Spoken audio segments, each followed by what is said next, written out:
Hello there, everybody. My name is Michael Gray, and this is another edition of Arglefumph Talk, the series where I talk about various topics which have been suggested by you guys, the viewers. The first topic today is manga. You know, those Japanese comic book things. People want to know what I think about them. I don't really read manga all that often because they kind of give me a headache. You see, the thing about Japanese is that it's written from right to left, but in English, everything is from left to right. So, with manga, all the pictures are from right to left, and all the text is from left to right. So you have to read from right to left and left to right at the exact same time, and it gives me a headache, so that's why I don't read much manga. The next topic is actually a series of topics. People have been asking about TV shows, so I just thought I'd just go through the whole list at once. Addams Family. Do I like the Addams Family? That's an old show from like the 60s, isn't it? 50s or 60s? Black and white TV show. I've seen a couple of episodes. I thought it was okay. Yeah, really, I can't think of much to say. The Power Rangers. Another old show. I think that was in the 90s, right? It was about a bunch of people who fought ninjas and things like that. And then they had, like, dinosaurs. They had dinosaur cars which teamed up and formed a super robot, which then fought ninjas. Yeah, it was sort of maybe a violent show. I don't know. Lots of fighting. I seem to have enjoyed it back in the 90s. I don't remember it at all. Doctor Who. Never seen it. Teen Titans. That was an okay series. Yeah, I kind of like Teen Titans. It was kind of fun. It was kind of fun to see Robin be a hero.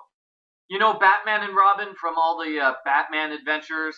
People don't really like Robin with Batman and Robin. You'll notice with all the Batman movies and things like that, they always leave Robin behind. It's always Batman by himself because Robin's not cool. And in the Teen Titans, Robin was cool, so I kind of like that. I kind of like seeing Robin actually be the main superhero for once, rather than just being this boring sidekick nobody likes. And final TV show, Foster's Home for Imaginary Friends. Caught a few episodes of the show. No, did not like it. I did not really like Foster's Home for Imaginary Friends. I thought it was kind of strange, kind of weird. I guess maybe I just saw the weird episodes or something like that. And finally, Nancy Drew, The Captive Curse. I've got 3 things to say. Number 1, when I was talking about scary Nancy Drew games, I completely forgot to mention Nancy Drew, The Captive Curse. People have reminded me of this oversight. They said, yes, Nancy Drew, The Captive Curse is scary, and that's true. I think the problem is that Nancy Drew, The Captive Curse came out right after Nancy Drew, Shadow at the Water's Edge. And Shadow at the Water's Edge is super scary, so Captive Curse, by comparison, doesn't seem like a very scary game. So maybe that's why I overlooked that game. You know, it doesn't seem as scary compared to the previous game, but yes, there are some scary moments with the evil Frankenstein monster. And speaking of Frankenstein monster, that's number 2. The story behind the Captive Curse is that the evil Frankenstein monster has been kidnapping women. And not just random women, just women that are wearing a specific outfit, right? I'm trying to remember. I think that's it. I think there's like this special green outfit, and if you wear this outfit, you get kidnapped by the monster. It happened about 500 years ago or something like that. A bunch of women were kidnapped by this monster, and that's the backstory to the evil monster who's been haunting the Castle Finster. So the question is, what happened 500 years ago?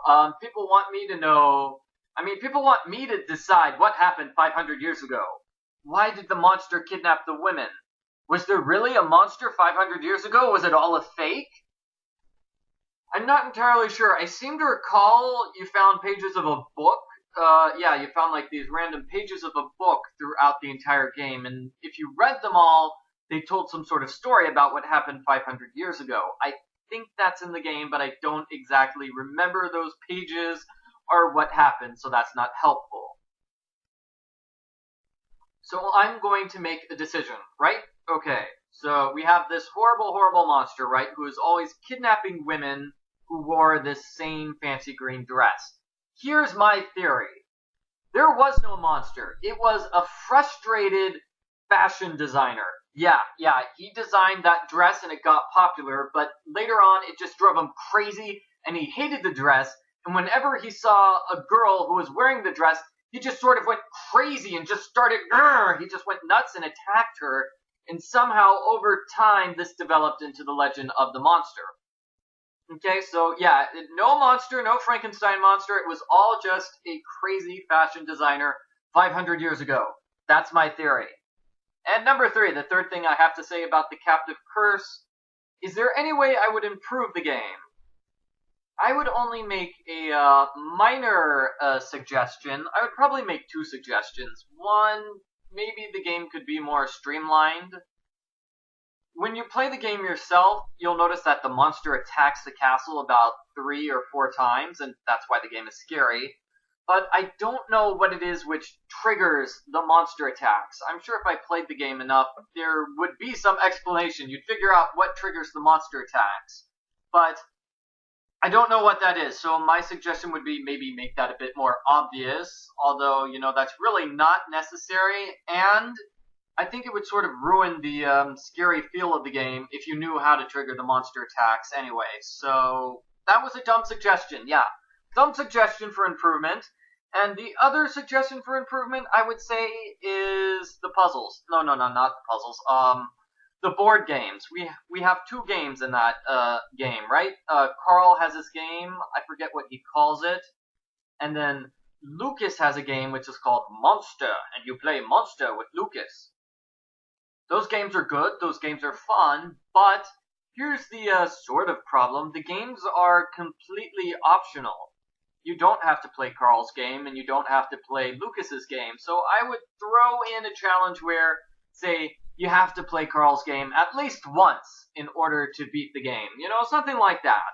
It's nice to have optional mini-games to play. I was just thinking maybe it could improve the game if those optional mini-games were mandatory.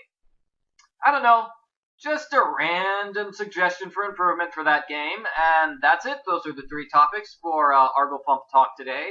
I talked about manga, I talked about TV shows, and I talked about Nancy Drew, the Captive Curse.